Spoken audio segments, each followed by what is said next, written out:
অনেক শখের সুন্দর ছাদ বাগানটা আমাদের নষ্ট হয়ে গেছে। এই সুন্দর ছাদ বাগানটা আমরা দুইজন, আমি আর হুমাশা মিলে আবার কিভাবে নতুন করে সাজালাম সেই বিস্তারিতই থাকছে ভিডিওতে। ভিডিওটি না টেনে সম্পূর্ণ দেখার অনুরোধ রইল।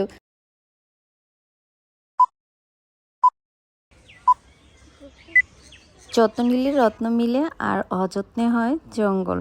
ঠিক এইরকমই আমার ছাদ বাগান হয়ে গেছে। আসসালামু আলাইকুম, সবাইকে স্বাগতম। আজকে আমাদের ছাদ বাগানের এই বেহাল দশার একটু বর্ণনা দিতে চাচ্ছি, আপনাদের দেখাতে চাচ্ছি যে যত্ন করলে আসলে কি অবস্থা হয় আর যত্ন না করলে কি অবস্থা হয়।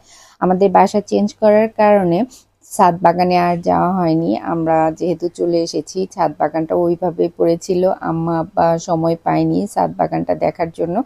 এর জন্য আমাদের বাগানে গিয়ে দেখি গাছগুলো মরে এক একটা গাছ মানে নষ্টের পথে। কেউ তো পরিচর্যা করেনি, এর জন্য খুব করুণ অবস্থা। গিয়ে মনটা অনেকটাই খারাপ হয়ে গেল যে এ কি হাল হয়ে গেছে আমার ছাদ বাগানের। হুমাশা মনিও অনেক বেশি কষ্ট পেয়েছে। হুমাশা মনির অনেক বেশি পছন্দের ফুল ফুটতো, আর ও আমার সাথে সাথে গাছগুলোর অনেক বেশি পরিচর্যা করতো। ছাদে গিয়ে দেখলাম অনেকগুলো গাছ মরে গেছে, আর অনেকগুলোই মানে মরার পথে আছে। এর জন্য আমি আর হুমাশা রেডি হয়ে গেলাম গাছগুলো একটু হলেও ঠিক করার জন্য।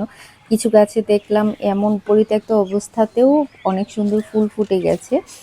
তারপর কি আর কাজে লেগে যাওয়া। প্রথমে আমরা দুইজন মিলে পুরা ছাদের যে ময়লা আবর্জনা ছিল সেগুলো পরিষ্কার করেছি। তারপর গাছগুলো সিরিয়ালি রেখে গাছগুলোতে পানি দিয়েছি।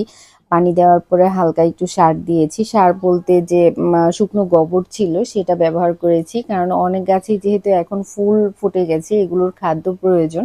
এর জন্য আমরা হালকা এই সারটা, জৈব সারটা ব্যবহার করেছি। এটা আমাদের বাসার কাছেই ছিল, ওইখান থেকে কালেক্ট করে প্রত্যেকটা গাছের গোড়ায় দিয়ে দিয়েছি। তারপর হুমাশা প্রত্যেকটা গাছে সুন্দর করে পানি দিয়ে দিয়েছে। আর ও এতবার বলছিল, আম্মু চলো গাছগুলো আমরা সব বাসায় নিয়ে যাই। কিন্তু হুমাশার এই আবদার তো আসলে পূরণ করা যাবে না, কারণ আমরা থাকি হচ্ছে ভাড়া বাসায়। ভাড়া বাসায় আসলে চাইলেও অনেক কিছু সম্ভব হয় না, কারণ সব বাড়িওয়ালা তো আর তার ছাদ ব্যবহার করতে দেবে না আপনার শখ পূরণ করার জন্য। এর জন্য আসলে সব গাছ নিয়ে আসা সম্ভব না। তবে আমরা কিছু গাছ নিয়ে এসেছি যে গাছগুলো ঘরের ভিতরে হয়, মানে ইনডোর প্ল্যান্ট। সেগুলো হুমাশার মন রক্ষার্থের জন্য অনেকটা কষ্ট করে ট্রেনে করে খুব রিস্ক নিয়েই নিয়ে আসা হয়েছে। আসলে এই গাছগুলো তো আর এইভাবে নিয়ে আসা পসিবল না, তারপরেও চেষ্টা করেছি 3-4টা গাছ আনার জন্য।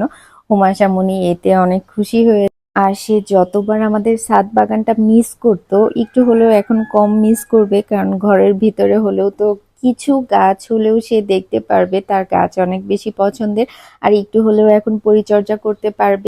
তবে আমার আর হুমাশা মনির আমাদের গাছগুলোর কথা, আমাদের ছাদ বাগানের কথা খুব বেশি মনে পড়ে, আর অনেক বেশি মিস করি আমাদের গাছগুলোকে। সব মিলিয়ে এখন একটু হলেও কষ্টটা কমবে, তবে মাঝে মাঝে এই গাছগুলোর কথা অনেক বেশি মনে পড়বে। আসলে যারা বাগান করেন তারা জানেন, কিন্তু মানে বাগানটা রেখে আসা বা বাগানের যত্ন না নিতে পারা, বাগানটাকে না দেখা কতটা খারাপ লাগে, কতটা কষ্ট লাগে যে বাগানটা কিভাবে জানি পরিত্যক্ত অবস্থায় পড়ে আছে। আর আমরা তো একদমই চলে এসেছি, আসলে দেখা হয় না গাছগুলো কি অবস্থায়। এর জন্য আমার আর হুমাশার যেহেতু আগে অনেক বেশি সময় কাটতো এই বাগানে, এর জন্য আমাদের দুইজনের অনেক বেশি খারাপ লাগে। আমি জানি যে প্রত্যেকটা বাগানেরই বোধহয়, বাগান যারা করে তাদেরই বোধহয় এরকম খারাপ লাগে।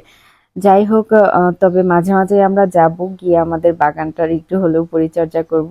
ইনশাল্লাহ আপনাদেরকে আপডেট জানানোর চেষ্টা করব আমাদের বাগান কি অবস্থায় আছে, কেমন আছে আমাদের বাগানের গাছগুলোর কি অবস্থা। সে পর্যন্ত সবাই ভালো থাকুন, সুস্থ থাকুন।